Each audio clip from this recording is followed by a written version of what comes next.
Kalau belum subscribe juga segera ya, supaya kita bisa terus mengikuti channel ini dan sehingga channel ini bisa jadi berkat dalam hidupmu.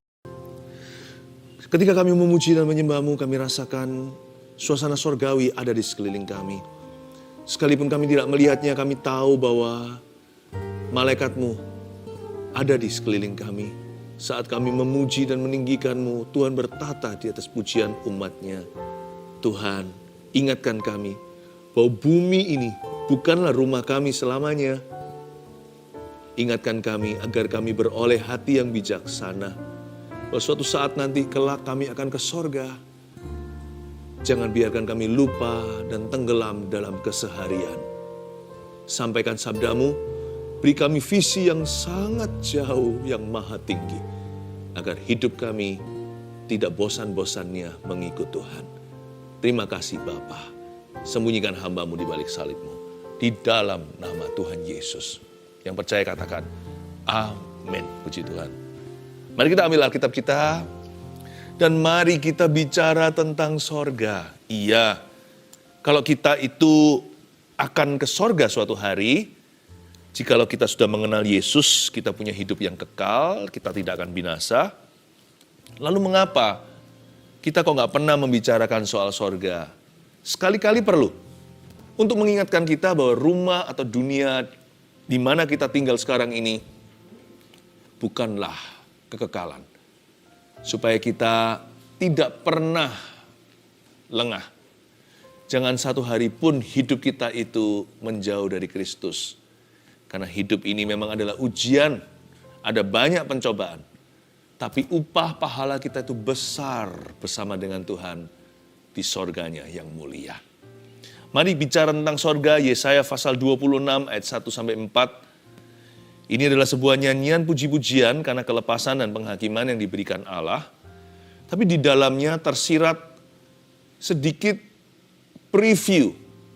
Sorga itu seperti apa sih? Ada prophetic utterance atau ada kata-kata yang sifatnya profetik sekali. Memberi kita bocoran-bocoran, gambaran-gambaran tidak jelas sekali. Meskipun samar-samar cukup untuk kita hari ini. Saya bacakan dulu ayat 1. Pada waktu itu nyanyian ini akan dinyanyikan di tanah Yehuda. Pada kita ada kota yang kuat untuk keselamatan kita. Tuhan telah memasang tembok dan benteng. Bukalah pintu-pintu gerbang supaya masuk bangsa yang benar dan yang tetap setia. Yang hatinya teguh, kau jagai dengan damai sejahtera. Sebab kepadamulah ia percaya. Percayalah kepada Tuhan selama-lamanya. Sebab Tuhan Allah adalah gunung batu yang kekal. Yesaya ini adalah nubuatan bermata dua. Bicara tentang penggenapan janji hari ini, tapi juga bicara tentang sesuatu yang sifatnya masih di depan. Tahukah bahwa Alkitab mencatat dan berisi nubuatan tentang apa yang terjadi setelah Yesus datang kembali? Ada berbagai macam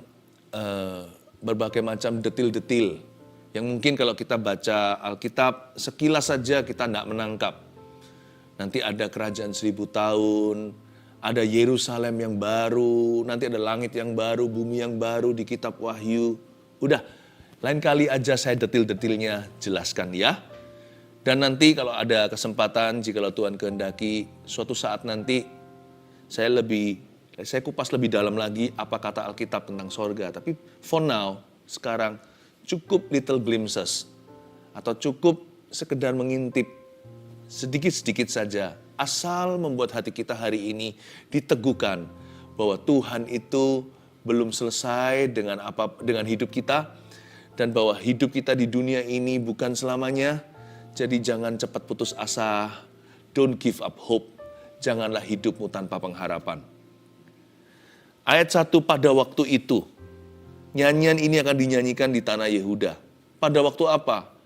Pasal 26 ayat 1 juga bicara tentang setelah kedatangan Tuhan. Pada waktu itu adalah second coming of Jesus Christ. Nyanyian ini akan dinyanyikan di tanah Yehuda. Saya bisa bayangkan sorga suatu hari adalah tempat yang penuh dengan nyanyian. Sorga itu sangat musikal. Sorga itu suatu tempat yang nyata, bukan di bawah kaki ibu, itu hanya kiasan atau ilustrasi tentang kasih seorang mama. Tapi sorga itu tempat yang sungguhan ada. Yesus Kristus berkata di Yohanes 14, nggak usah dibuka. Di rumah Bapakku ada banyak tempat tinggal. Jikalau tidak demikian, tentunya aku sudah memberitahu kepadamu. Aku akan pergi ke situ. Tuhan sedang memprediksikan atau menubuatkan bahwa Tuhan Yesus akan naik ke sorga segera. Tentunya setelah kematian dan kebangkitannya. Dan Tuhan berkata, aku ke sana untuk mempersiapkan tempat itu bagimu, supaya di mana aku berada, kamu pun ada di sana. Lalu tidak lama berikutnya Tuhan melanjutkan dengan berkata, akulah jalan, kebenaran dan hidup. Tak seorang pun dapat datang kepada Bapa di sorga, kecuali melalui saya. Ini adalah kata-katanya Tuhan Yesus sendiri. Jikalau tidak ada, tentunya aku mengatakan kepadamu, sorga itu sungguhan ada. Dalam bahasa Inggrisnya, in my father's house are many mansions. Di rumah Bapakku ada banyak istana. Wow. Jadi bukan khayalan atau imajinasi belaka. Ketika ada orang Kristen yang berkata, sorga itu rumahnya besar-besar, karena itu Alkitabiah. Pada waktu itu nyanyian ini akan dinyanyikan di tanah Yehuda. Pada kita ada kota yang kuat untuk keselamatan kita. Tuhan telah memasang tembok dan benteng. Berhenti di situ. Disinggung di sini sebuah kota. Sedangkan semua kota-kota atau peradaban modern ini dari zaman purbakala dulu, kota pertama dibangun itu bisa jadi oleh Kain, anak Adam sang pembunuh. Atau pokoknya di zaman purbakala itu kota-kota baru bermunculan setelah manusia jatuh. Bagaimana bisa di ayat ini dikatakan pada kita ada kota yang kuat? Setahu saya, itu sudah pengetahuan umum. Setiap kota itu berdosa di mata Allah. Bukan hanya kota-kota dosa seperti Las Vegas, zaman dulu Sodom dan Gomora. Setiap kota itu diisi orang berdosa, jadi pasti berlumuran dosa. Kota-kota itu peradaban yang dicipta manusia. Yang manusia sudah jatuh dalam dosa bisa cipta apa? Semua yang diciptakannya juga dari dosanya. Jadi ini bukan kota di bumi. Ini menunjuk kepada Yerusalem baru suatu hari nanti. Dan tentunya ini juga nubuatan tentang sorga suatu hari kelak.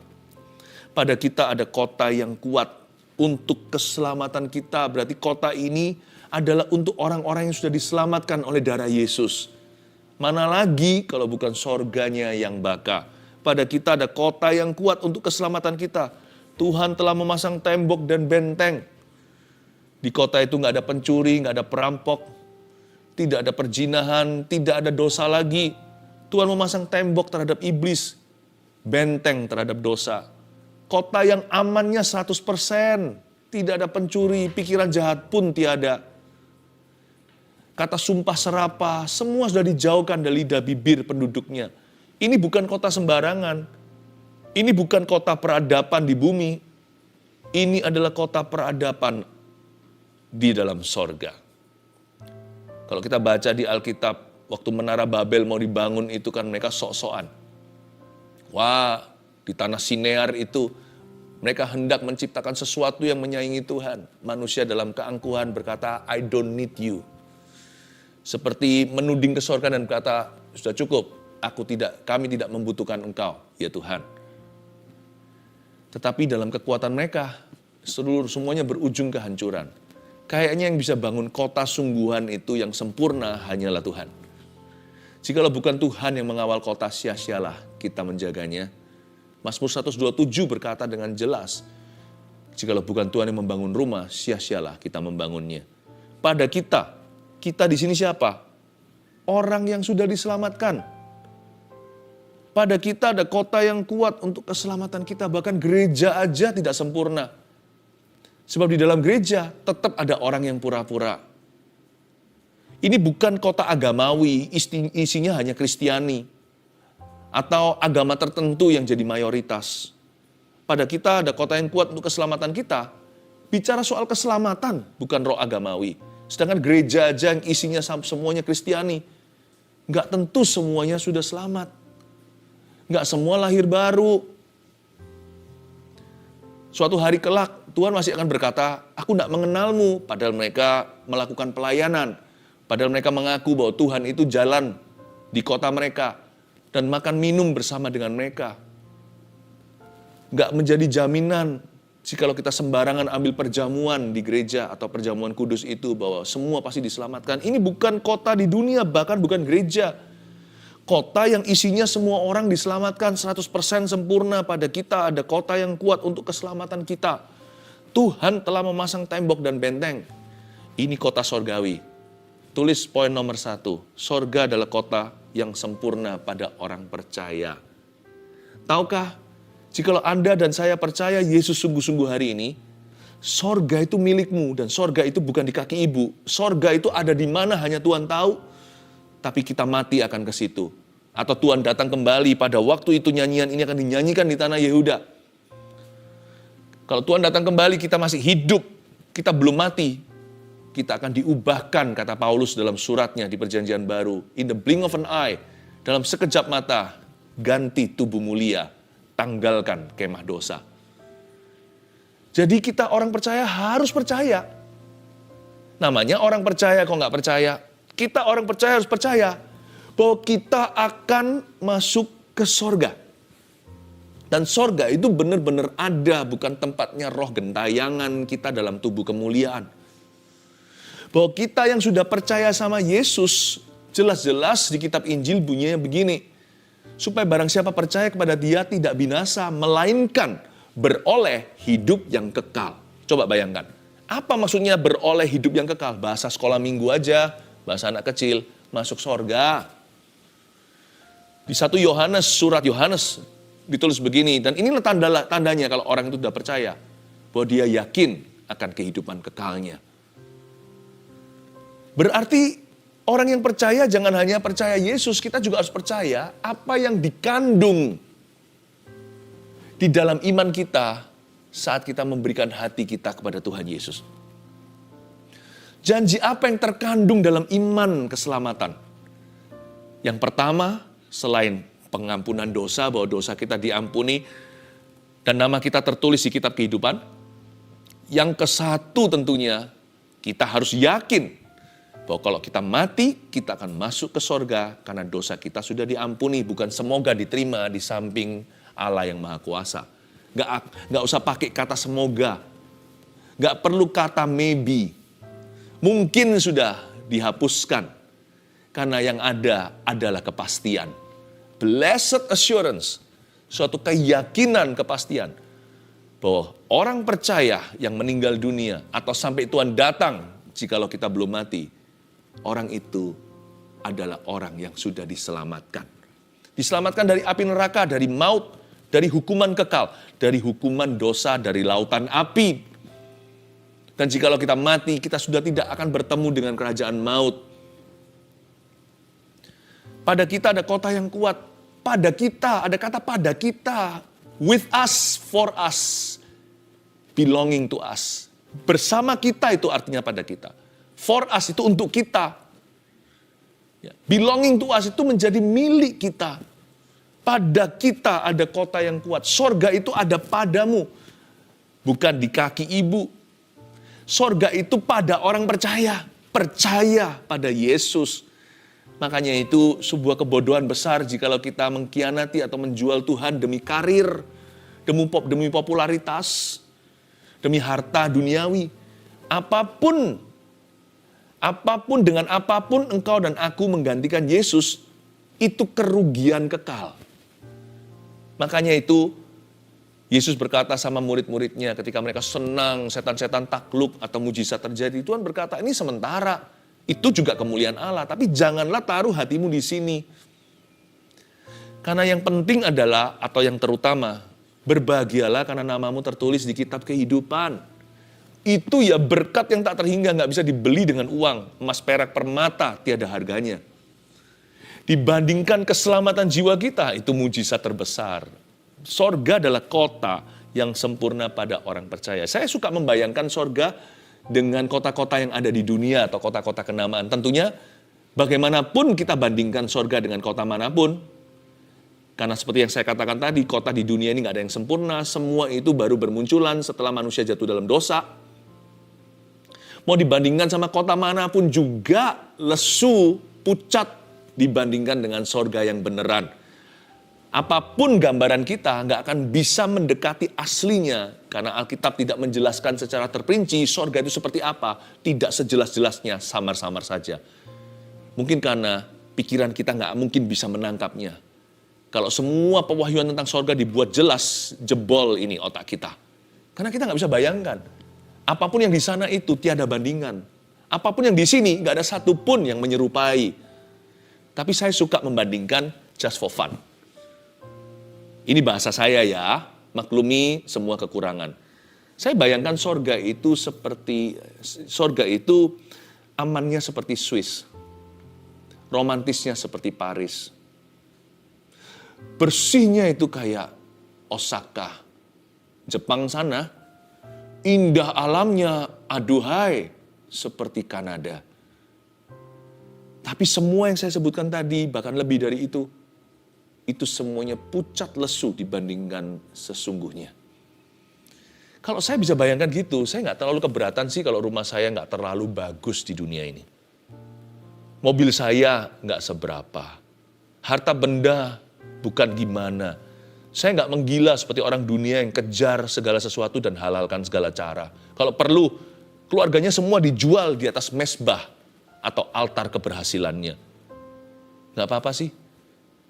Kalau bucket list saya atau things to do, apa yang saya angan-angankan 1, 2, 3, 4, 5, 6, 7 itu nggak tercapai semua, I'm okay loh.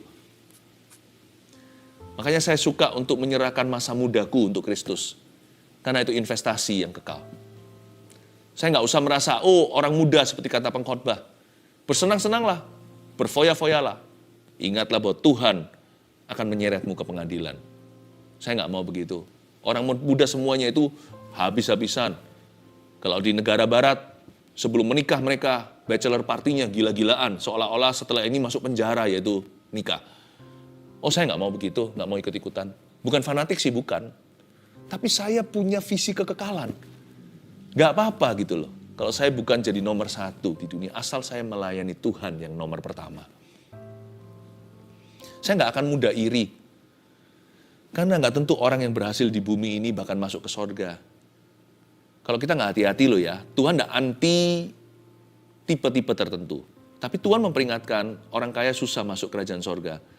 Lebih gampang unta masuk lubang jarum. Nggak tentu orang berhasil bahkan masuk ke sana. Atau jikalau mereka berhasil masuk pun nggak tentu mereka seperti seglori di bumi. Di sorga itu berbeda. Lazarus itu dipuji. Si pengemis itu. Ada perbedaan.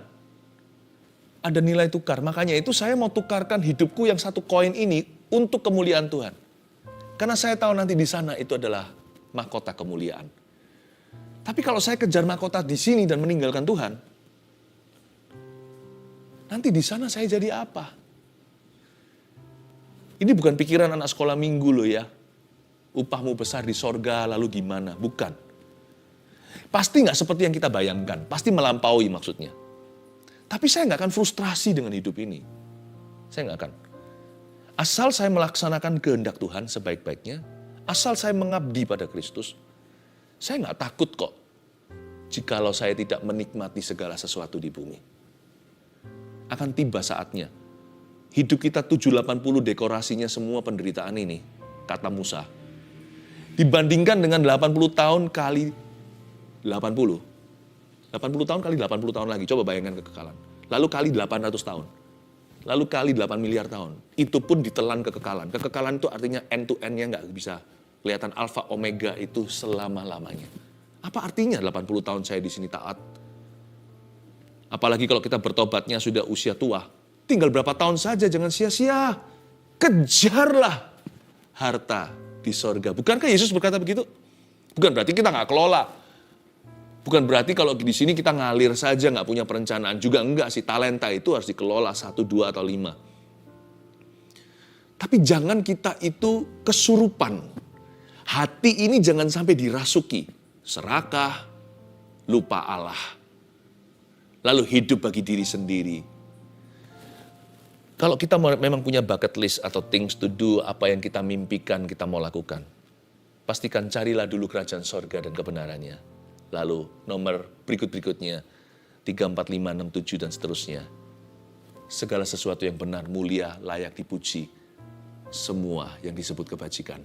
Jadikan itu mimpi-mimpimu, termasuk di dalamnya. What is fun? Apa yang nyaman, apa yang bisa kau nikmati bersama dengan orang-orang yang kau cintai. Sorga adalah kota yang sempurna pada orang yang percaya. Dan kita akan ke sana. Kita akan ke sana. Jadi gimana? Apa tugas kita? Ayat 2. Bukalah pintu-pintu gerbang. Buka pintu gerbang. Supaya masuk bangsa yang benar. Dan yang tetap setia. Jadi tugas kita adalah membuka pintu kepada kebenaran. Dan tetap setia. Karena buka pintu gerbang sini adalah supaya masuk bangsa yang benar. Nomor 2, tugas kita adalah tetap setia sampai mati pada kebenaran. Sampai akhir ku menutup mata, ku tetap setia. Itu yang Tuhan kehendaki. Kalau setia sama Tuhan itu jangan setengah jalan. Tuhan gak suka telur setengah matang. Jangan sampai menghadap Tuhan dan tahtanya di akhirat nanti Tuhan berkata, aku gak mengenalmu, hai kamu pembuat jahat. Enyahlah ke dalam api itu. Jangan sampai kita ditolaknya. Tapi saya ingin sekali mendapatkan satu kata dari Tuhan, yaitu well done. Baik sekali perbuatanmu. Well done itu artinya matang. Masak telur itu sampai matang, masak daging nggak ada darahnya, sampai matang. Kalau makan daging enak medium rare atau setengah matang. Tapi kalau rencana Tuhan harus matang loh ya. Di hidup kita harus matang. Well done. Well done. Supaya Tuhan bisa berkata, well done. Baik sekali perbuatanmu. Tugas kita adalah tetap setia. Selama kita masih bernafas dan hidup, kalau di depan kaca kita bernafas masih ada embunnya, berarti belum well done. Masih ada 1 hari lagi untuk taat dan setia. Besok 1 hari lagi untuk taat dan setia. Besok lagi 1 hari lagi taat dan setia. Jangan cepat-cepat kita rayakan lalu berkata well done. Jangan puji diri sendiri. Jangan lekas puas dengan apa yang kau capai kemarin. Janganlah lengah setelah Anda taat pada firman-Nya. Sebab besok Anda masih bisa jatuh. Besok kita masih bisa salah. Ikut Tuhan itu harus berjaga-jaga karena nggak tahu Tuhan datang nanti. Tuhan kedatangan kedua kali pun kita nggak bisa memprediksi hari, waktu, bulan, tahun. Jangan coba. Dia akan datang seperti seorang pencuri yang tidak diduga pada malam hari. Tugas kita adalah waspada, berjaga-jaga, dan tetap setia sampai mati pada kebenaran. Kita diselamatkan hanya sekali, yaitu kita dibenarkan karena iman. Kita mendapat status righteous atau orang kudus ketika kita lahir baru. Tetapi setelah itu tugas kita adalah mengerjakan keselamatan yang kita sudah terima. To be made righteous is one time in life. Untuk dijadikan benar oleh Tuhan itu hanya sekali. Tetapi setelah itu, you must keep the righteousness. Kita harus menjaga kekudusan Allah. Kita harus menjaganya dalam ketaatan dan roh kesetiaan. Tugas kita adalah tetap setia sampai mati pada kebenaran. Ikut Yesus itu long haul. Ikut Tuhan itu nggak pernah pakai transitan. Jangan transit kemana-mana. Ikut Tuhan itu stick to the plan. Ya, ikut Tuhan itu seperti kita itu naik pesawat yang perjalanannya panjang, nggak transit di mana-mana, antar benua, 20 jam kemudian baru tiba. Tibanya di seberang sana. Keluarga saat teduh yang saya kasih, kalau ketika kita menerima Yesus sebagai Tuhan dan Juru Selamat kita, siap-siaplah berlayar seumur hidup dengan Dia. Jangan terima Dia setengah-setengah atau wait and see lagi. Sama Tuhan tuh harus cinta mati. Karena Tuhan sudah mati untuk kita. Jadi kalau saya bilang saya terima Yesus, saya jadikan Yesus Tuhan dan Juru Selamat saya, itu adalah lifetime plan. Itu adalah rencana seumur hidup. Tidak pakai kondisi lagi, semua ketentuan kondisi berlaku. Seperti kita beli obat, ada kadaluarsanya. Atau seperti kita beli sesuatu itu ada ketentuan-ketentuan tambahannya. Ini belum final, ikut Tuhan itu harus final. Waktu saya berkata, yes, I receive you, ya aku menerimamu Tuhan Yesus. Itu berarti menerimanya dan tetap setia dalam suka dan duka. kaya dan miskin, sakit dan sehat. Mau badai taufan, mau damai. Apapun yang terjadi di hidupku atau yang tidak terjadi, kemanakah aku dapat pergi menjauhi roh-Mu Tuhan? Kata Petrus juga sama kan? Ketika 400 orang di Galilea meninggalkan Yesus karena pengajarannya terlalu keras, Yesus tanya sama Petrus dan 11 rasul yang lain, kalian gak mau tinggalkan saya sekalian? Lalu Petrus menyeletuk dan berkata, betul sekali cetusannya. Itu adalah pernyataan imannya. Dia berkata, Tuhan, Engkaulah yang pegang firman kebenaran. Kepada siapa kami harus pergi? Kalau Engkau berkata, tidakkah kalian mau pergi sekalian? Kami ini loh mau pergi kemana? Kami ini sudah menjadi milik-Mu. Engkau Tuhan kami, Guru dan Juru Selamat. Kami harus lari kemana? Pergi ke siapa? Itu pewahyuan dahsyat luar biasa. You hold the word of life.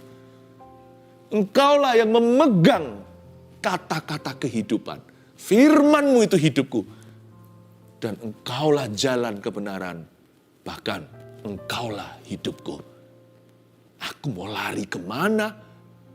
Pergi ke siapa kalau bukan ujung-ujungnya selalu kembali padamu. Ikut Tuhan itu setia sampai mati. Gak ada Kristen kadaluarsa. Kalau bisa kadaluarsa berarti dari awal bukan Kristen sudah. Kalau ada expiry date-nya, dari sejak pertama itu sudah salah terima. Itu berarti tidak terima Yesus. Itu berarti kita main terima-terimaan. Karena yang kita harapkan, karena yang kita terima bukan Yesus, tapi kita ada maunya. Kalau kita menyerahkan jiwa kita pada Tuhan karena kita mengaku bahwa Tuhan telah menebus kita dengan darah, sekarang kita miliknya. That's it. Sudah, berarti Anda sudah menjadi miliknya. Dan itu sah. Kemana kita bisa pergi? Pergi menjauhi rohnya. Tugas kita kan hanyalah setia sampai mati. Buka pintu gerbang supaya masuk bangsa yang benar.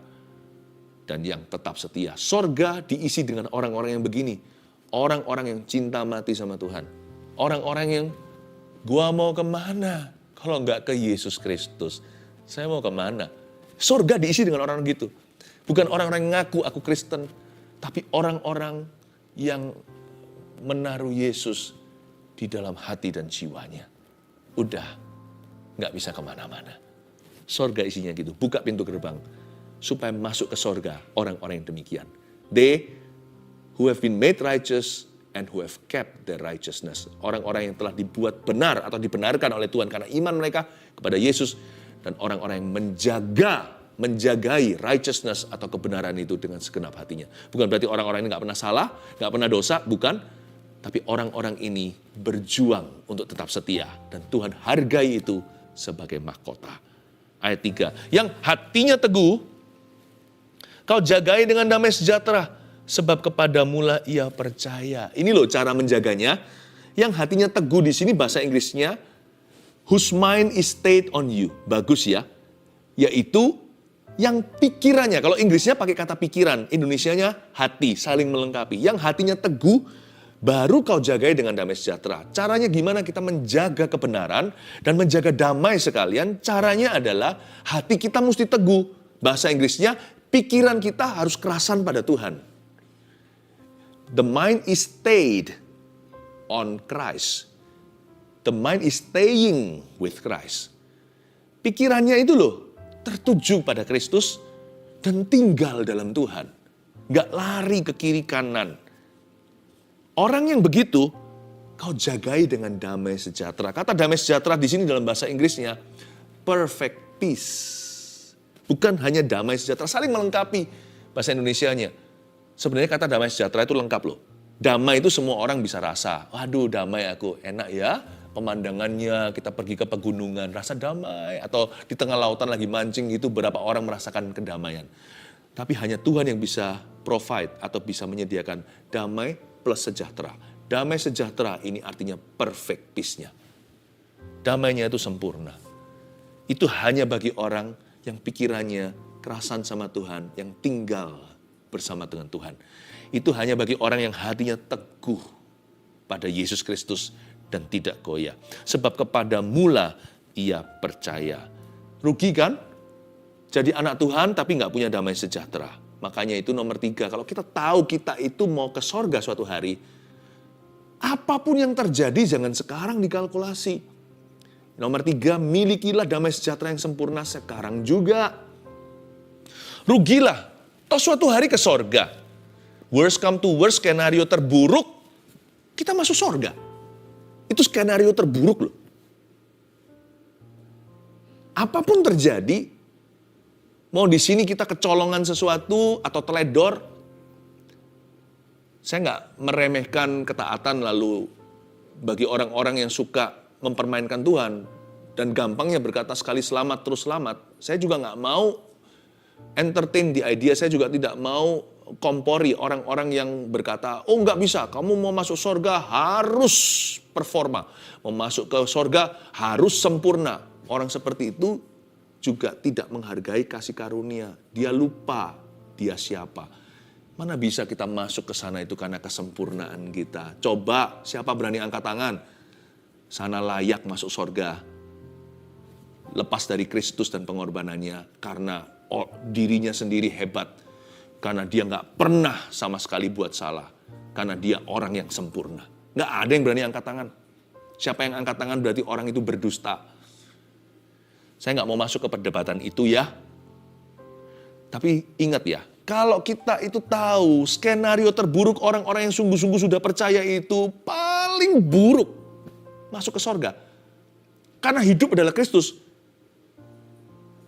Yang paling jeleknya pun mati adalah keuntungan. Kok nggak damai sejahtera di bumi ini? Kalau kita dalam turnamen perlombaan mau gimana pun juga kita pokoknya do your best, lakukan yang terbaik. Kita mau tendangnya salah, mau lempar bolanya nggak pas. Kalau ujungnya pasti menang, kan mainnya tenang. Yang paling konyol adalah orang Kristen yang tidak damai hatinya. Damai itu nggak tergantung keadaan. Karena yang hatinya teguh kau jagai dengan damai sejahtera. Berarti damai sejahtera nggak terletak pada materi, keadaan, situasi, kondisi. Damai itu di hati. Makanya milikilah damai sejahtera yang sempurna sekarang juga. Di mana? Di hatimu. Kalau nggak tertipu ya, orang mati ditulis apa? RIP, RIP, rest in peace. Apa sungguhan semua orang mati itu masuk ke sorga? Hanya mereka yang percaya Yesus dengan segenap hatinya. Jangan targetkan RIP, rest in peace atau istirahat dengan damai di kuburan sana. Kenapa kita nggak targetkan sekarang, mumpung masih hidup? Daripada rest in peace, why not live in peace? Kenapa kita nggak hidup dalam damai sejahtera? Karena kita tahu kita akan masuk ke surga. Kenapa nggak damai sekalian? Tapi Pastor Philip, kondisi keadaan hidupku itu ngalami permasalahan. Luar biasa problema. Ngerti, saya tahu. Ininya nggak damai luarnya. Tapi hatinya kan bisa teguh. Ininya nggak damai. Tapi pikirannya kan bisa sejahtera. Kan ada firman Allah. Ini nggak damai luarnya, circumstance atau keadaan. Tapi kan hati Anda bisa punya perfect peace. Milikilah damai sejahtera yang sempurna. Now, sekarang juga. Jangan tunggu nanti masuk surga. Now, today, hari ini. Miliki damai itu. 1, 2, 3. Mari kita bicara tentang surga. Surga adalah kota yang sempurna pada orang percaya. 2, tugas kita adalah tetap setia sampai mati pada kebenaran. 3, apapun permasalahan Anda, persoalan Anda, ingat poin terakhir. Milikilah damai sejahtera yang sempurna sekarang juga. Sebab jikalau Anda percaya Yesus, ujungnya Anda masuk surga. Kenapa nggak damai? Kenapa hatimu gelisah? Di rumah Bapakku ada banyak tempat tinggal. Aku menyediakan tempat bagimu di situ. Just do your best here. Lakukan yang terbaik. Tuhan akan menolongmu.